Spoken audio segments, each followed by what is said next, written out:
Hi, I'm Jim Holmberg, Curator of Collections here at the Filson Historical Society, and welcome to another edition of Collection Reflections.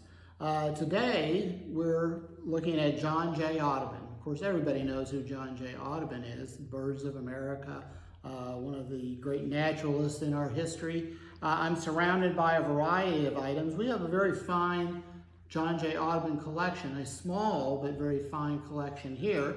This, of course, is the guy we're talking about, John J. Audubon, born in 1785 in Haiti. He moved to France to live with his father and stepmother when he was 10, and he came to America in 1803.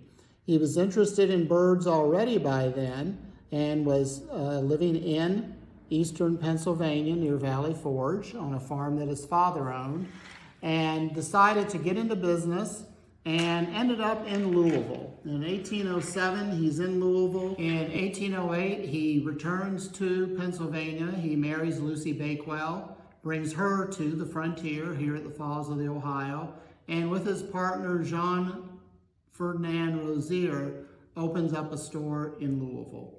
He wasn't much of a businessman. He enjoyed roaming the woods and sketching birds and drawing them, stuffing them, and making friends. And the business did not fare well for a variety of reasons, but his reputation as, we'll say, a birdman was growing.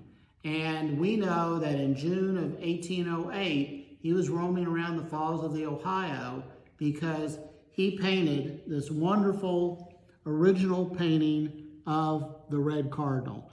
Down in the right-hand corner, he writes in French, the red cardinal, the Falls of the Ohio, June 19th, 1808. And this is truly one of our treasures. The original painting early in John J. Audubon's career. The business failed in 1810. He moves down to Henderson. His business down there fails. He's back up in Louisville in 1819, where he's working as an art teacher, making sketches to make ends meet. We have several Audubon sketches of people that he's done. And then he goes on to Cincinnati and eventually down to New Orleans and hits upon a wonderful idea of, why don't I do a huge elephant folio of all these birds that I've been drawing and collecting.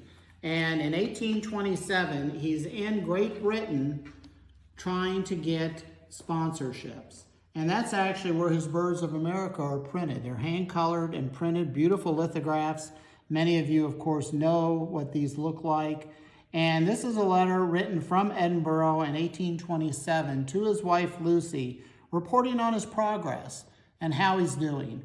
And of course, Audubon was French, and we can say in true French romantic style, he ends his letter to Lucy by writing, "God forever bless you, my dear Lucy. Oh, for a kiss of thy sweet lips. Dear wife, adieu. Thine forever husband and friend, John J. Audubon." Well, of course, the Birds of America do catch on. They subscribe. His reputation grows. And they are printed from 1827 to 1838, 1839. And so he keeps adding to them.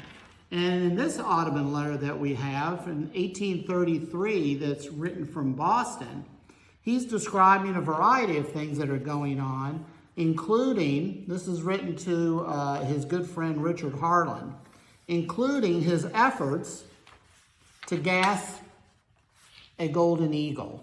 And in this up here, he talks about what all he's doing, how he's put it in a closet, he's trying to gas it, it doesn't work, he has to add more. Finally, he succeeds and says it was a perfect specimen, and he was able to pose it, stage it just exactly, and that it was just perfect.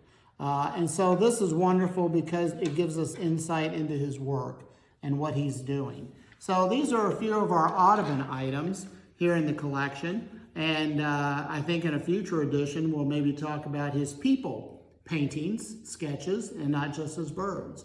So thank you for joining us for this edition of Collection Reflections, and we look forward to seeing you again.